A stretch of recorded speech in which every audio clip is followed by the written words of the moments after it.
Dear student, I welcome you again in this Sachidananda Learning Channel. It is English class 12 English Prose 6 chapter है poets and pancakes. इस video में हम लोग poets and pancakes chapter के भावार्थ को, इसकी समरी को समझेंगे। देखिए स्टूडेंट, इसके पहले हमने प्रोज के 5 चैप्टर कवर किए हैं और पोइट्री का पूरा चैप्टर कवर कर लिया गया है। साथ ही जो विस्तार है वहाँ से हमने आपको 4 चैप्टर द एनिमी तक समझाए हैं।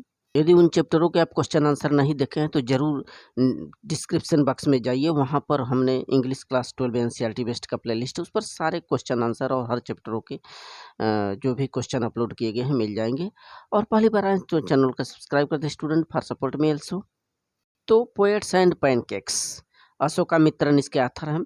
तो इस चैप्टर में यह जो चैप्टर है इसमें क्या होता है कि एक जेमिनी स्टूडियो है जहाँ पर फिल्मकारी होती थी, फिल्मों के शूटिंग हुआ करते थे, लोग सस्ते थे, तो ट्रकों से भर भर करके वस्तुएं उसमें लाई जाती थी, तमाम सौंदर्य की वस्तुएं और अन्य चीज़ें, उनको हम लोग पैनकेक्स कहते हैं।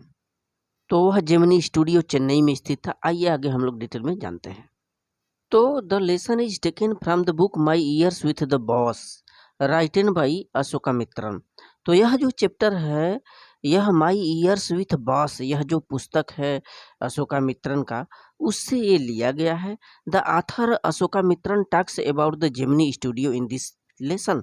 तो इस चैप्टर में जो आथर हैं अशोकामित्रन जी, वह जेमिनी स्टूडियो का जिक्र किया है। जेमिनी स्टूडियो, तो pancakes was the brand name of the makeup material that Gemini Studio brought in trucks loads। तो जो पैनकेक्स का नाम दिया गया है, यह ट्रकों में भर करके लाई गई जो वस्तुएं हैं जो जेमिनी स्टूडियो में कलेक्ट की जाती हैं, इन्हीं मटेरियल को, वस्तुओं को पैनकेक्स कहा जाता है। देखें, the makeup department of the Gemini studio was in the upstairs of a building that was believed to have been Robert Clive's stable। The makeup department of the Gemini studio, जो Gemini studio का जो श्रृंगार विभाग था वह कहाँ स्थित था? Was in the upstairs of building, माने ऊपरी इमारत पर स्थित था। That was believed to have been Robert Clive's stable, जिसके बारे में विश्वास किया जाता था कि वह कभी रॉबर्ट क्लाइव का अस्तबल हुआ करता था। वहीं पर रॉबर्ट क्लाइव जो लेखक थे वो रहा करते थे। The actors and actress were decorated and shooting them. तो उस स्टूडियो में, जेमिनी स्टूडियो में जो नायक और नायिकाएं होती थी वो सस्ते थे और उनका शूटिंग ही वहीं पर किया जाता था उस स्टूडियो में।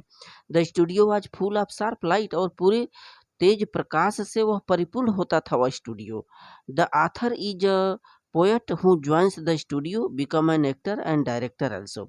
तो जो लेखक था ये कभी कभी भी होता था जो कि इस स्टूडियो में शामिल हो जाता और फिर एक्टर और डायरेक्टर की भूमिका निभाता था, जो स्वयं इस चैप्टर का लेखक है। There was a boy which name was Subbu, और एक लड़का हुआ करता था जिसका नाम सुब्बू होता था। He was trailer made for films, माने कि वह फिल्मों के लिए पूरी तरह से अनुकूल था, इतना माने वो हार्ड वर्क किया था कि उसको फिल्म में रख करके उसको उसके अनुरूप ढाल दिया गया था। The producer said there was a man, जो निर्माता था उस स्टूडियो का, तो वह कहता था कि एक ऐसा व्यक्ति था who give direction and definition of Gemini studio, जो कि जेमिनी स्टूडियो को एक परिभाषा और एक नई दिशा दिया, डायरेक्शन दिया ड्यूरिंग इट्स गोल्डन ईयर्स, उसके सुनहले वर्षों के दौरान। इट वाज सुब्बू, और उस व्यक्ति का क्या नाम था जिसका नाम डायरेक्टर ने, प्रोड्यूसर ने रखा, उसका नाम सुब्बू था। And Gemini studio was favourite place of poets like SDS जैसे कवियों के लिए यह जो था बहुत ही अच्छा प्रिय स्थल बना था यह जो जेमिनी स्टूडियो है।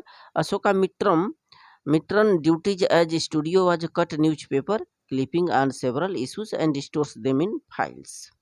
तो इस चैप्टर के जो ऑथर अशोकामित्रन है, उनका क्या काम था? उनका duty at the studio was cut newspaper clipping on several issues, जो तमाम प्रकार के इश्यूज हुआ करते थे, मुद्दे, वो उन मुद्दों पर छोटे-छोटे ये न्यूज़पेपरों से इस लेते थे, अपना चुटका नोट काटते थे and store them in files, और एक फाइल बना रखे थे, उनमें वो कलेक्ट किया करते थे जो भी अच्छी चीज़ें मिल जाती है अखबारों में, समाचार पत्रों में।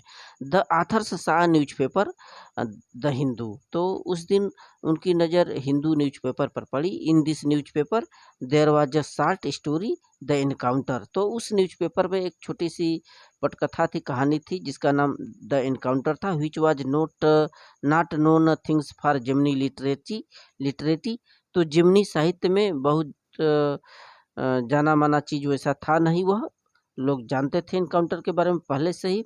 After years when the authors had left Gemini studio, जब बाद के वर्षों में जो आथर हैं जेमनी स्टूडियो को छोड़ दिए, then he had not much money, तब उसके पास ढेर सारे पैसे नहीं रहे लेखक के पास। One day he picked up a copy of book, एक दिन उन्होंने कोई एक पुस्तक की कोई प्रति उठाई, द गार्ड दैट फेल्ड, और वह कौन सी पुस्तक थी? द गार्ड दैट फेल्ड नामक वह पुस्तक थी, उसको उन्होंने अपने हाथ में लिया, या यूं कहें कि उस पुस्तक को उन्होंने खरीदी।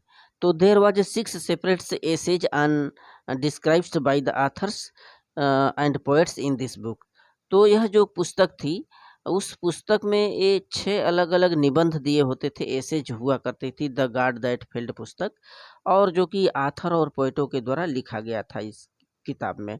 There was a famous poet Stephen Spender in this book, तो उस किताब में एक प्रसिद्ध पोएट का नाम था, जिसका नाम था Spender, Stephen Spender, who had come in the Gemini studio, जो कभी वंस टाइम, जो कभी न कभी जेमिनी स्टूडियो में आए थे, and who had made this book famous, जिन्होंने इस पुस्तक को, द गार्ड दैट फेल्ड पुस्तक थी, उसको महान बना दिया था, यानी कि प्रसिद्ध बना दिया था।